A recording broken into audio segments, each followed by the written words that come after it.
Hi, everyone. Welcome to another episode of our guest speaker.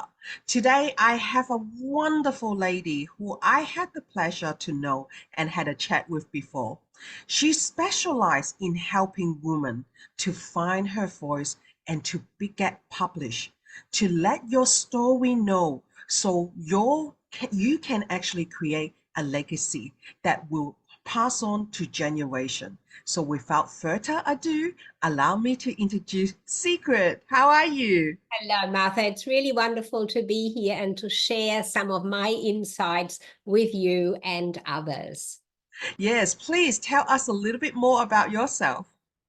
So, I'm a high impact, high profit book writing, publishing, and marketing strategist. So, that means I really focus on finding the purpose of your book before you start your writing so that you can have this wonderful insight on the pages to share your vision, your message, or your experience that you've had in your life, which is so worthwhile. Many women know they have a story and then they kind of hesitate to let that out. It is hard, isn't it? Because like even for me, when someone asks me to write my memoir, and I'm like, oh my God, like, really? Does anyone want to hear my story? How do I actually discover my story that has something to align with the market? So I believe that for one like you, who is such a professional in this area, if I'm going to ask you, how do we discover our story and to tap into that power that it will resonate with other people? That is such a great question, and thanks for asking that. Now let me relate something that happened recently. Imagine 563 women responded within just the first hour. 563 women, you just have to imagine that, commented on a post that was asking for women with a story who want to write a book. Now, here's the question: what are these stories?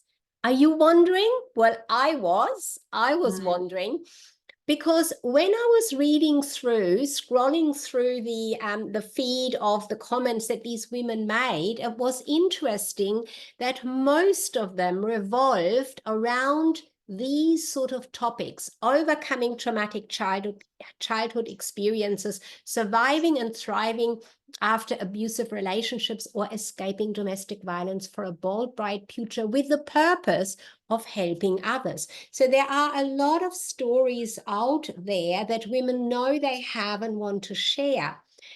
But now here's the question that you asked me: how do you tap into the power of that, right? So, tapping into the power of that, the real key point is to ask yourself, instead of focusing the attention on the story itself, focus on the lesson that you've learned and the benefit that this lesson might have for others. Tell me, is that something different to what you thought it might be?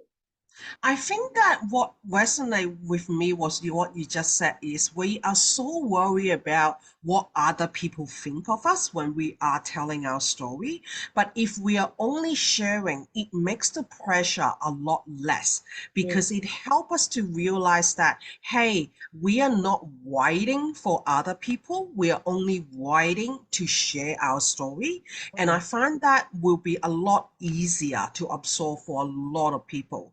So, if I'm going to ask for you, how do you actually create an impactful writing? Like someone like me, English is my second language. I use a lot of AI to help my contents and correcting my grammars and stuff like that. But as we know, AI doesn't have our sound, our personality, and our way of thinking. So, how would you be able to help someone like me who are very interested to write a book, but who have limited English or grammar or that sort of power?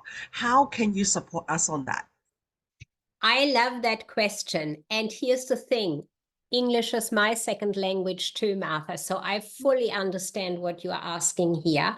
And really, it is not so much about the language or literary understanding of English. It is about knowing this experience or this story you want to tell. Who would want to really know about it? I want you to figure out who would be a reader who's already out there looking for what you have to share. And I just want to mention briefly two examples for let's say somebody has experienced a traumatic childhood, for example, and they do want to share that story because they overcame it. Let's Mm, say one person, yes, the story itself might be very similar to the second one, but mhm, one person might be focusing on not the story itself, but on the outcome they achieved. And that might be something around, let's say, they achieved financial security, financial standing by the end of having gone through all their experiences. So they mm, might now focus on writing a book, let's say, for women 50 plus, at the age group of 50 plus, to find this financial security. How did you come to do that? And rolling out your book around that part, most definitely. And in doing so, using language that creates a picture in the other person. And that really doesn't depend on your language skills as such. It depends on thinking about how can I say something that gives the other person an image. So if I tell you my story, I was sitting on the fence post of the neighbor's property, very upset for some reason. That's what I remember. I was about 5 or 6 years old, and this little girl from next door came. She carried a green watering can and started pouring the water over me. Do you have that picture in your mind? That's something that yes. instantly comes to mind. That is Mm, about storytelling or putting words there that create images. Now I'm attaching an experience at that moment to it. So she poured this water out of the green watering can over me, and I was appalled and surprised and sad and angry. But mm. here's what I did. Instead of speaking up and speaking out, I curled together and I ran away. Why? Because that was a lesson I learned in my family at the time. Don't cause ripples, walk away. So I can attach a lesson to a very visual moment in time, giving the reader something that pops up in their image, in their head very clearly, and they will then easily remember what I told them and be able to see what that moment was like and relate it to their own experiences, perhaps. Does that make sense? Yes, because I find that like you put it into words so beautifully. It's like what I do in hypnotherapy, that we create an image of people. So we explain ourselves, go through the step, go through the emotion. So your reader or the person who's listening to you have that same feeling that can create that bond with you. So I really, really love that idea. But again, one of the biggest questions that I always have about writing a book or transforming it. You have helped me a lot with my English, learning, knowing that it is doesn't have to be perfect when I'm doing that book, that writing. And because I know that I got you there to help me to edit, to help me to actually put it together and to improve it. So what are other fear that women may have that have been stopping them for taking this step to become an author? So I often see these two important fears that hold women back. The first one is, I have this idea, I have this story, but how do I actually get started? Where do I start? And this happens for women with English second language, and it happens for women with English first language. They have either too many ideas that they are thinking about, or they just don't know exactly which part of their story to get started with. And here's my direction for those women. And this is how I work with clients, for example. Mhm, We really dig into how we dig into planning how to inspire with your book. So we really put together a plan, and I ask a lot of questions. I would ask you loads and loads of questions around this experience, what you want that book to do, who the book might be for. And in unlayering and unraveling these questions for me, you already discover that it is not everything you really need to write about, but certain parts. And then we can map out the entire book chapter by chapter already at the early stage, and you will know, oh, in this chapter I write about this, and here I write about that. This overwhelm leaves you. You have clarity on what you're going to write about. That drives your motivation to get started. And while you're writing, you're not losing sight because you have already a chapter headline, and all you do is, this chapter is going to be about, this chapter is about. That makes it so straightforward and simple to write your chapters. So that is the one part, the fear they have not knowing. My direction is working through and planning before you start. The second fear is often around, what if I get bad reviews? What if people say, oh, this book is no good. Oh, she's not writing very well. Here is a tip from the big famous people out there who write books. What do?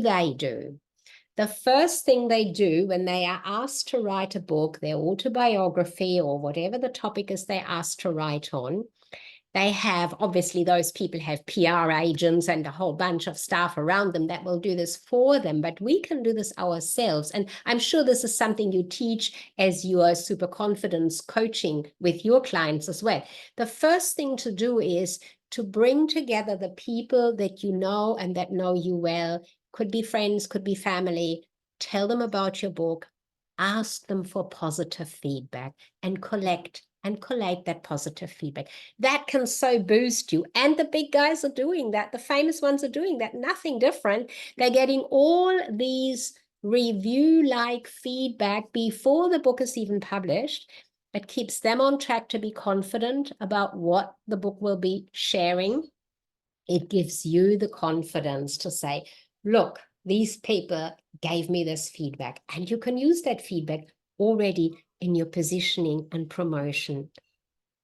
That's a great idea because I just recently posted something and I said that I will never be able to please everyone, but I'm happy to be with people around like you. It is about who we choose to listen to and who we choose to avoid. So our own mentality isn't affected. There was another post in the group yesterday that I just want to give my clap on it. It says that, hey, this is the space where all those people tell you that you're not good enough, you are bad, and then you're not deserving. Hey, look at that space. That space in your room is actually empty. There's nothing there. Without you giving the step for them to take over, they cannot do anything to you. In my NLP learning, there was a sentence that stuck with me for a long time. Words does not have meaning until we give it to it. So even on the most horrifying language that you may receive, as long as that we don't give meaning to it, it cannot hurt you. Or we choose to look at a meaning and actually say the other opposite way. Just like how I communicate with my partner. He has such a high banter on him. He's in the military. So he would say things that other people would look at me as like, really? He said that to you? I'm like, guess what? I took it as a compliment. It's like, oh, baby, you're so smart. I say, yes, I am. I am super smart. Thank you for noticing it. That sort of thing is how a confident woman does. This is something that we do to ensure that our high energy is always up and we won't let other people talk us down. And that's just exactly the same principle when you are giving out your work, when you are doing your book, or when you're running your business. It is all about how you feel, not about how other people make you feel. Always remember this, that you do not live for someone else. You live for you. So what's better way than write a book to share your experience, to empower other people, and to leave a legacy behind. So thank you so much for my wonderful guest today. And I would love to know, how do people reach you? Look, the best way is to just use the link that I have usually in my social media, where you can book a 30-minute chat with me. I just want to hear your idea and give you feedback, what I can hear, how you might be able to put that together. And if that is something that we might feel we can work on together, great. If you have all it takes to do it on your own, fantastic. I'm very happy to support your idea to unravel what might be a little bit confusing in your mind right now. And I congratulate you on those words. That's why I was clapping before. That is so true, Martha. There's so much in every woman to bring out there. Get in touch with me in social media, direct messaging, book a chat with me, and let's talk about what is your idea and how can you make that reality, a book for a Definitely. legacy. Thank you, Martha.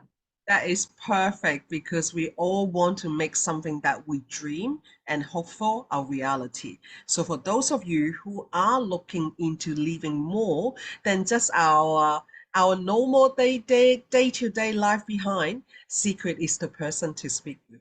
So once again, thank you so much for being my guest today, and thank you for all of you who have tuned in, and I will see you again next Wednesday. Bye bye. Bye.